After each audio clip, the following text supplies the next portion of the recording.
In today's video, I'm continuing to spotlight different philodendron varieties. Of course, as you can tell beside me, I have a beautiful and quickly growing Philodendron Burle Marx. And as per usual in this series, I'll be covering several different things. First and foremost, crucial care tips, everything you need to know when it comes to caring for this houseplant, this philodendron variety, as well as my kind of rating on a scale of easy to difficult. Where does the Burle Marx fall? Is it on the easy side? Is it on the difficult side? And why? I'll be explaining all of that, as well as this guy does need to get staked up. Like I said, he is quickly growing and he is leaning over, and I need to just kind of help him out and fix him up. So if you're interested in all of that, plus a ton more, then stay tuned.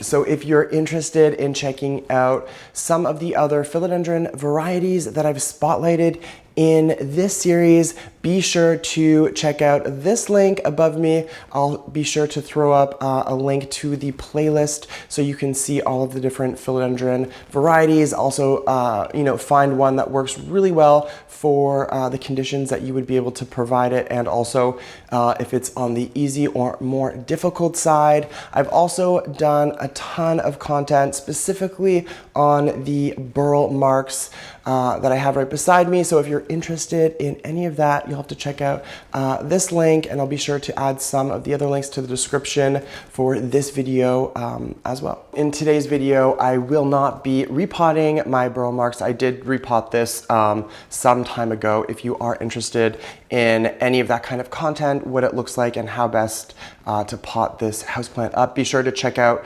my repot video that I did for this. But I want to start by adding a stake to my Philodendron Burle Marx. I'm not sure if you can tell, but there is a huge part of it that's kind of leaning forward, and I want to give this some support.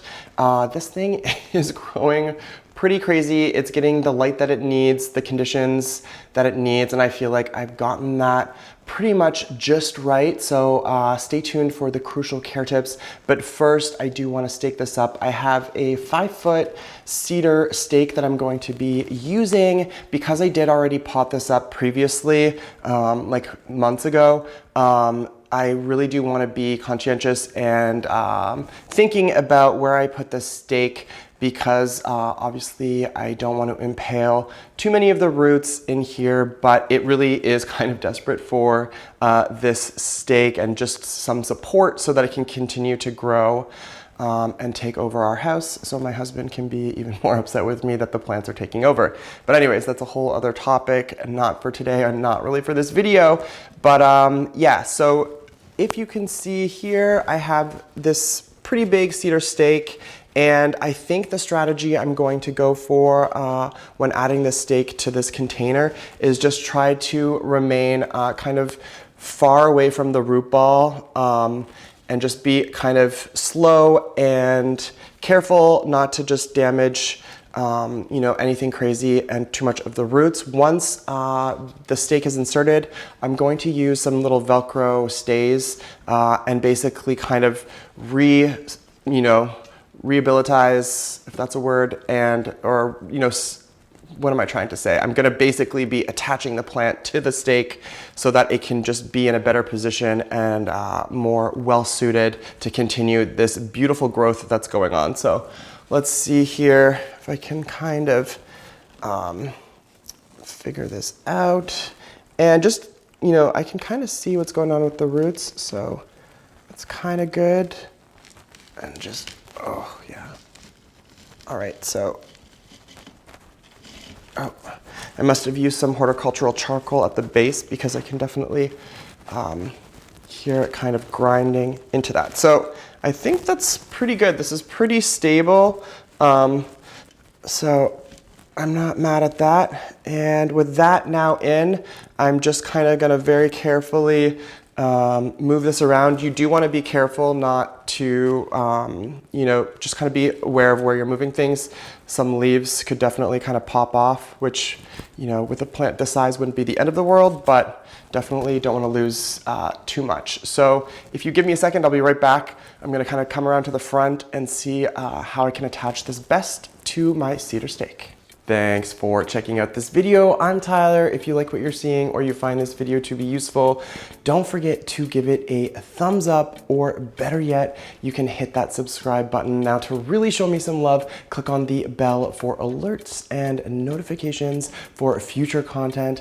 Oh yeah, don't forget to check out my merch page at tylermossop.com. This is what it's looking like. I've kind of lifted up this huge piece here. I'm not sure if you can kind of tell, but there's a lot of stuff coming off of this really sort of like principal main sort of stem coming out of the root ball for this Burle Marx. So you're probably asking yourself, yeah, you're staking it up, like, so what? But actually, as simple as adding a stake or moss pole is, the benefits basically multiply in terms of benefits. So for example, just starting off with some really simple things, by staking this up, basically a lot of the leaves and the foliage at the base of the plant will be able to just receive more light, and that's kind of huge. And before I get into some of the other benefits, I just want to say, when you are staking up a plant like this, you can kind of see that the leaves are just kind of, once you move it, they're kind of going in any which direction, because basically when I wasn't intervening, the leaves were facing the sun. If you give this a couple of days, about a week's time, all of the leaves will have reoriented themselves in the correct direction. So as awkward as it may look right now, that will change over time. But back to the benefits of using a stake, especially for a plant this size.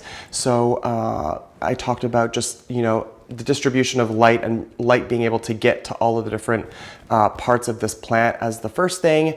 A couple other things. We know that with philodendron, when they are staked, they will reach maturity and be able to mature. Oftentimes, if they aren't staked, they won't even mature. So that means leaves will stay small if we stake them up and we allow the plant to mature, especially for those vining philodendron varieties. Then we can expect leaf sizes to get much larger and for the plant to mature in that sense.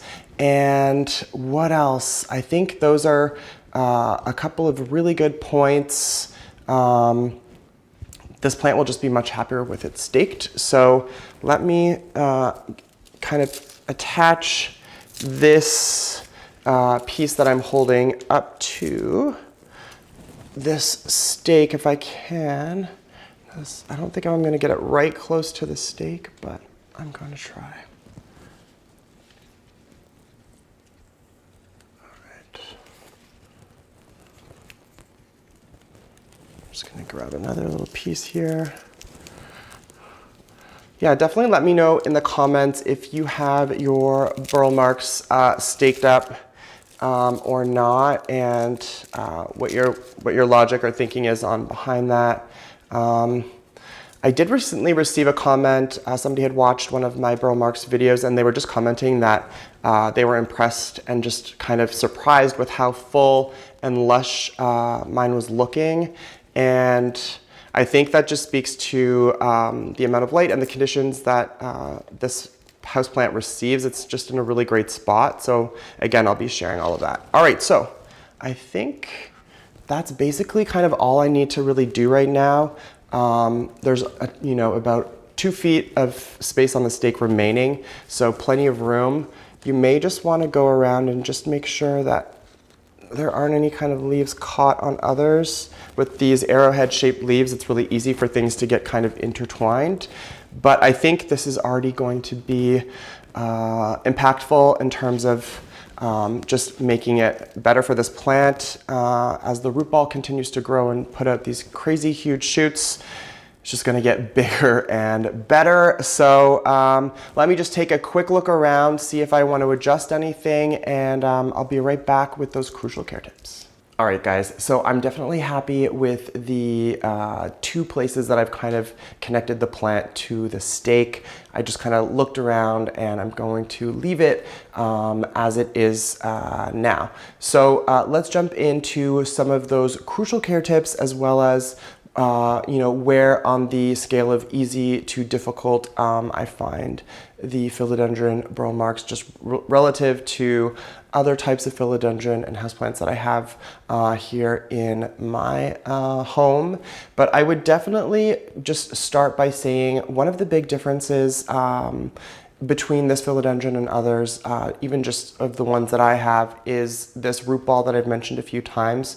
So unlike some of the other vining and non-vining philodendron, there's kind of like one main stalk with leaves and shoots and whatnot coming out of it, whereas this particular houseplant, this Philodendron Burle Marx that I have here beside me, has this root ball, and it's just kind of like Medusa's head with just a ton of stuff coming out from it, and definitely adds some intrigue and interest, of course, when you look at it. But I wouldn't let that kind of scare you away if you currently don't own this houseplant, or if you're thinking that because it looks like that, it's going to be more challenging to care for. Generally, philodendron are relatively easy houseplants to care for, and the Burle Marx is no different. I would really say this falls on the easier side in terms of care. And the care tips are pretty easy and basically go as follows. So in terms of light, you want to provide this with some really good bright indirect light. The home that, its home and the place that it gets kept in my home, or house, I should say, it gets basically some really nice, more direct, like morning sunlight, which is probably actually just really, really strong, bright indirect light with how far it is away from the window that is providing that kind of morning light. But ultimately, I think this houseplant just really likes a lot of bright indirect light. So if you can provide it with that, then all the better. You do want to keep your philodendron, especially your Burle Marx, away from any sort of harsh direct sunlight. So if you're thinking like a south-facing window, just make sure it's inset 4, 5, 6 feet so that it's just basically more bright indirect light and less harsh sunlight. But the more of that kind of bright indirect light, the better. Like I said, I have already repotted this. You're going to want to use a really good aeroid soil mix. So something with some pine bark, some peat moss, things that are going to really help with great drainage and good aeration, especially with the root ball. You just want to make sure that it's getting kind of the aeration that it wants and it needs. In terms of watering this plant right now, what I do is I kind of use the finger test on this. Once the surface of the soil is looking dry, that top inch, or really top inch, I would say in this case, I would give it a really good, thorough watering. And obviously watering, as I always say, is a function of the other conditions like light, for example, and also just size of the plant. So because this is a good large sized plant, I do make sure to water it a good healthy amount.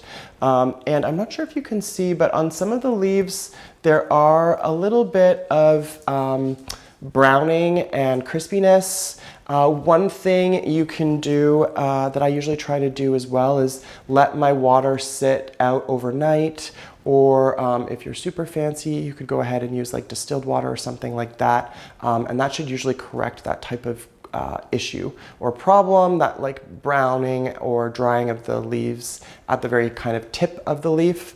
What else can I talk about? It is quintessential to fertilize your philodendron.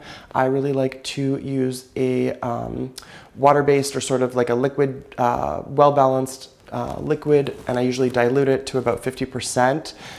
This is critical, especially over the growing season, so spring and summer months. You can go ahead and do that. I'd say probably like once a month is what I've been doing. And then I kind of lay off the fertilizer over the winter months, or just fertilize it quite a bit less. And humidity is another really important thing that you should be providing your philodendron. The Burle Marx is no exception. I try to keep my plant space in and around the 60% humidity or above if possible. So usually I don't really need to do much over the course of the summer. However, the winter is a totally different story. That's when I bring out my humidifiers. I think I have around 3, and I like to just kind of make sure that my space is staying in and around 60. Sometimes it drops below, sometimes it goes above. We obviously do the best that we can do. If you get a hygrometer, that's like a little, basically a monitor that will give you a readout on the humidity levels. That way you can kind of keep track and keep an eye on it. And then obviously we've just staked it up today, and I think that's going to help a bunch. And I think that's basically kind of like the crucial care tips that you ultimately really should be, providing your houseplant. And it's a great start. So yeah, let me know what you think in the comments down below. Yeah, I think this is honestly a favorite. I'm really excited to share some of the other philodendron varieties that I haven't yet shared in this series to spotlight some of those varieties as well. But guys, I think that's gonna do it for this Burle Marx video. Well, that's it for me. Don't forget to leave a comment down below. Definitely give this video a thumbs up. Hit that subscribe button if you aren't already subscribed. Miss you guys already. Until the next one.